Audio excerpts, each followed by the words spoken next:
segala sesuatu itu dari Nurul Muhammad. Nanti kita akan kaji itu. Makanya di dalam Al-Quran itu disebut qad ja'akum minallahi nurun wa kitabun mubin.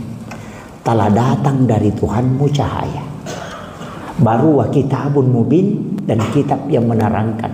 Al-Quran, Zabur, Taurat, Injil itu belakangan Pak. Yang pertama itu Nurul Muhammad. Makanya Nabi Adam itu sujud ketika dia melihat nurnya Rasulullah. Kan dia protes toh. Dia protes. Kok saya disuruh salawat? Kan maharnya Nabi Adam ketika menikah dengan Hawa kan salawat 11 kali. Ini nanti yang ada yang istilahkan itu salawat rahasia yang dipakai Nabi Adam. Dari situ juga dikatakan nikah batin. Saya tidak bahas ini, bahaya ini kalau ini saya tidak bahas itu. Atau ulama kita itu ada istilah semua nanti mengatakan letuk memang apa joka aja muloku demu rewa, itu kan begitu.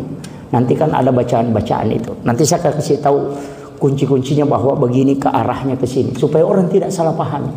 Agama ini Pak, kalau ngaji tasawufnya kita ambil di ulama yang betul-betul memang bersanad, itu kita bisa paham. Tapi kalau yang di pos ronda diambil Pak, itu yang parah. Kenapa? Karena pintar menyalahkan tapi dia juga tidak tahu. Itu kan jadi masalah. Itu.